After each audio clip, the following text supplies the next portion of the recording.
Hello. Today, I wan welcome una to another episode of Law in Pidgin. My name na Hope Azimchi Azeri. Today we go still talk about fundamental human rights. Today we go talk about your right to dignity of human person, the way wey our 1999 constitution as amended take talk am. Remember as I don tell una say fundamental human rights na your right, na your property. The same way they take dey protect your property, use like that protect your fundamental human right. Now, section 34 of our constitution wey be our ogbonge law. Our constitution na the law wey pass all law, na the ogbonge law.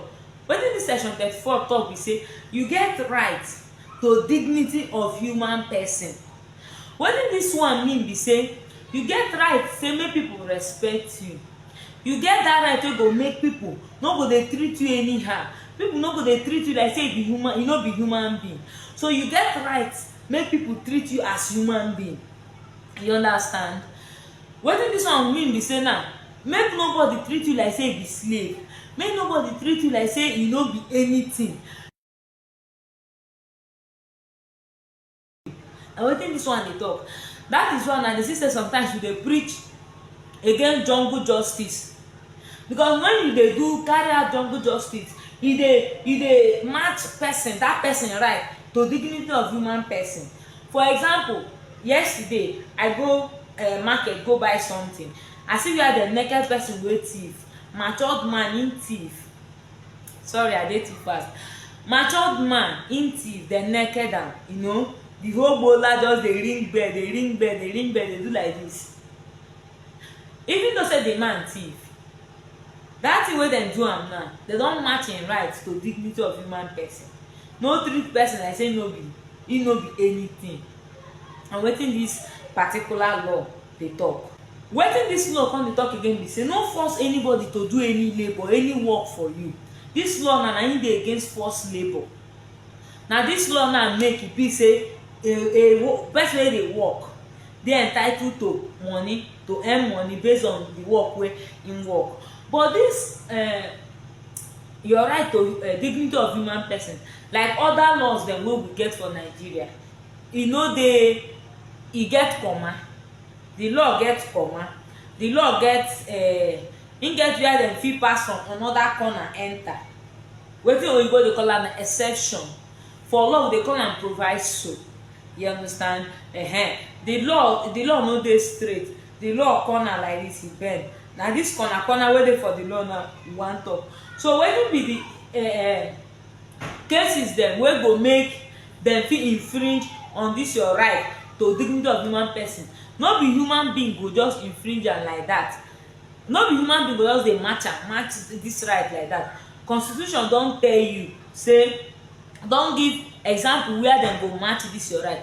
And one of that example na one, any labour wey be say, for example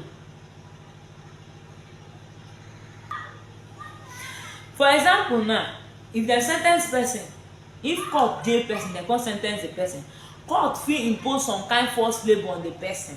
Hard labour. Court fit say make you go dey sweep road. Court fit say make you go dey sweep, make you go dey do something. You understand? That one na one example. Another example na any work, any labour wey you wey dey armed forces suppose do. For example, you go see soldier dey do some kind thing. For example now, any labour, any work wey dem dey force, wey require, wey be say soldier man no fit talk no, air force man no fit talk no, policeman no fit talk no. That one na another exception. Another exception na where that work wey you suppose do for army, suppose do for police wey you no wan do, wey you no fit do that one, but dem come force you do another work of that same nature. That one na another exception. Another labour again wey dem go fit force you do, another work wey dem go fit force you do be say any work wey be say you need to do am to save community, to save people. Like for example, that time wey COVID dey, una see how so many things change. You understand?